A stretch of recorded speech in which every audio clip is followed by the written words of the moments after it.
here. Where are you? I'm back here in Dad's office. Looks like a paper factory exploded in here. What in the world are you doing? I thought while we were waiting for the real estate agent we could get here, I'd start going through the papers and Dad's stuff in his desk. It's gonna take forever. What time is he supposed to get here? In about an hour, more or less. Or tomorrow, maybe. What can you expect in a small town? He knows he's the only man and the only game in town. Seriously? I would have thought he'd be anxious to please. I wouldn't think there's a ton of business tucked away in the middle of nowhere. Oh, come on. May not be the bustling metropolis, but it's not as isolated as all that. Okay, relax. I didn't mean anything by that. Say, where's Linda? I thought for sure she'd be here. Oh, she wasn't feeling well, so she stayed out at the property. Aw, that's too bad. I was looking forward to seeing her. It's been a while since we've been able to get together and visit each other. Well, you're here for the weekend, so maybe tomorrow. You know, I can't believe some of the stuff I'm finding in here. Although knowing Dad, I should have expected this. Yeah? Like what kind of stuff? Remember how he always stressed to us we should make sure to keep receipts and paperwork because you never know when you might need documentation? Good Lord, yes. It was only in the last few years that I finally able to get rid of all the old utility bills and things like that. I still have boxes of old stuff I need to go through and get shredded. Being able to access that stuff online has made it easier for me to finally let go. Dad's training was embedded deep. Well, we've come by our pack-ready behavior, honestly. Would you believe I found an oil change receipt from 1964? It's for that old Dodge, 1959 Dodge we had, you remember? That one with the big fins and the push-button transmission? Yeah, that's the one. I loved that car. I was sad we got rid of it before I got my driver's license. Mom always said she liked that car because the huge fins made backing up a breeze. Because you always knew where your back was. Yeah, the opposite of the 1963 Cadillac station wagon I had. You mean the hearse? Ooh, speaking of driving, it was weird to come up here without first having the phone call from Dad reminding me to drive carefully and watch out for the deer and wild turkeys. Yeah, I hear you. So, how was the drive up? I take it you didn't run into any wildlife on the road. I actually wasn't sure you were going to be coming for this. Why would you say that? No reason. Never mind. Forget I said anything. No, really. Why would you think I wouldn't come up here and help you with all of this? I don't really want to get into anything right now. The state agent will be here any minute, and I want to get through as much of the stuff from the desk. Oh, for crying out loud. You said yourself the agent won't be here for at least an hour if he shows up at all. You always do this. Do what? Change the subject or just refuse to talk about it when something is bothering you? That's ridiculous. I do not. Yes, you do, and always have. We may only be a year and a half apart in age-wise, but sometimes, oh, I don't know. It's like we live on a separate continent. What are you talking about? About what we don't know about each other and what is going on in each other's lives. Well, I'm not the only one in this family that doesn't let their siblings in. What about you? What about me? I wasn't sure you would be coming here at all because of all those months Dad was in the home. You hardly seemed to have time to come up at all. Right. Well, St. Richard, we're up here every single weekend. When he had you, I wouldn't think my absence would have even been noticed. That's where you're wrong in more ways than you know. Now you're being cryptic again, and we're back where we started. Oh, stop. No, I won't stop. You know, it seems that's another thing that we got from Dad. What's that? Not sharing what's really going on in our lives. Presenting a facade of things are okay and not acknowledging the complex messiness that really makes up our lives.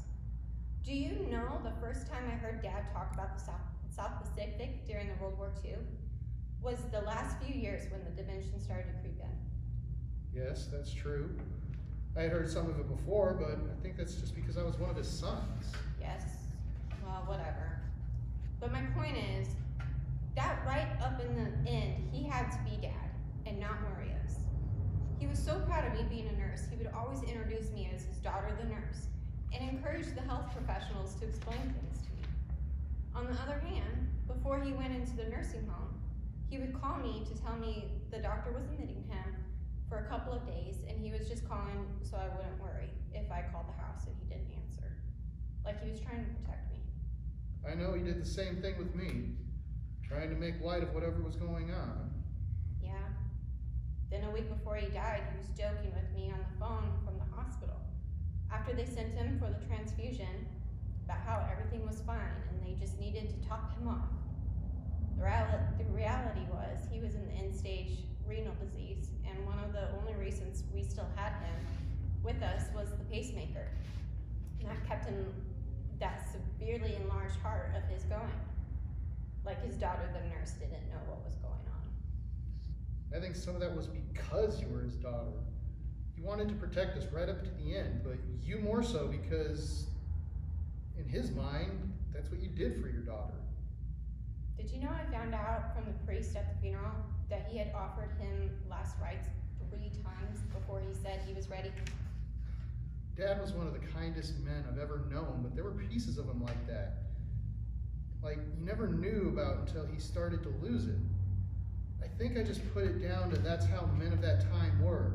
They had gone off and served their country, and once they were back home, the job was done and there was nothing to talk about. Also, it was partly that for him, being the dad, there were things you just don't share with the kids.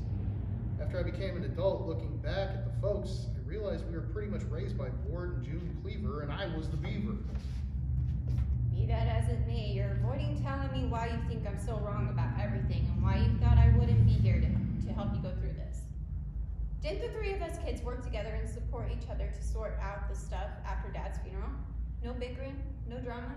Yes, we've always come together in closed ranks when we needed to. I've always said that. Although as siblings, we weren't a family that lived in each other's pockets. We loved each other, and we were very close in our own way. Now I'm wondering if I've been delusional all this time. Oh, jeez. Okay, fine. If we're gonna be doing this, I'll start. To begin with, as I said before, those months he was in the nursing home, you hardly visited. You may not think so, but he did miss you. I know you talked with him on the phone, but that wasn't the same. What was stopping you from coming up here more often? So many reasons, I don't even know if I could put it together in words. Well, try. You know I wished you were here too. Really? Okay, for one thing, work. I was putting in extra time, going in on the weekends, bringing home work because I had a crazy bitch for a supervisor, and was terrified of losing my job and not being able to support my kids. That and the cost to drive up here, 2 tanks of gas to do the trip, tolls, food, and eating out just literally couldn't afford it. Things have been really tight, and what little I got in child support, when it showed up, for the boys from the 2 ex-husbands, doesn't go very far. Go on. So what is it that you're not saying? It was, I don't know. I was seeing him fading away and not being able to do anything for him. Me and his daughter, the nurse. I felt like such an imposter. Like I said, he would proudly introduce me, and to all sundry, all his daughter, the nurse. I'd stand there, feeling like I'd failed him somehow.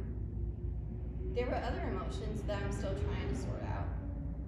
I guess if I can't even explain it to myself, how can I tell you? I had no idea, but if I thought about it all, I should have guessed at least at some of it. I know the ex-husbands were jerks and pretty much deadbeat dads, but... That's it. And as more time went on, the harder it all became to see him and be with him.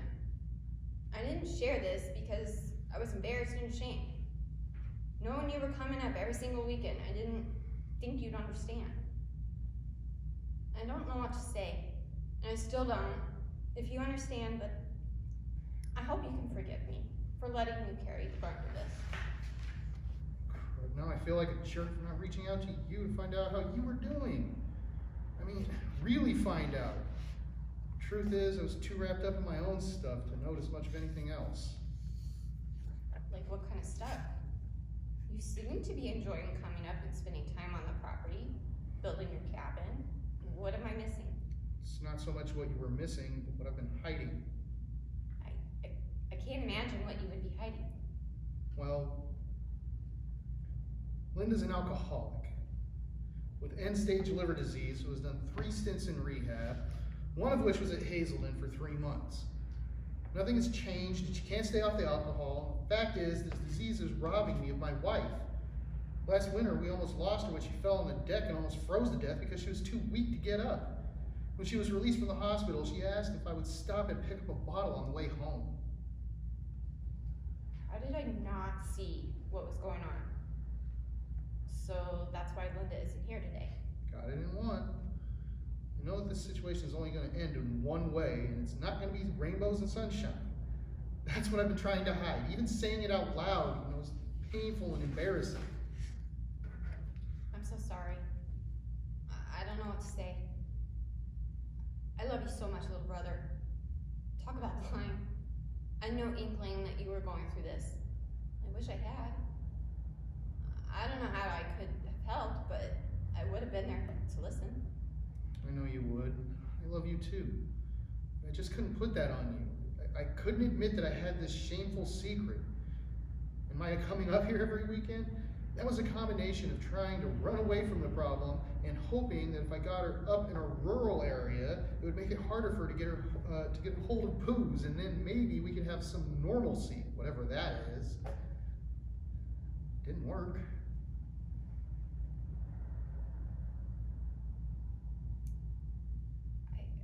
I have no words. I know, but I can hear what your heart is telling me because now I'm listening.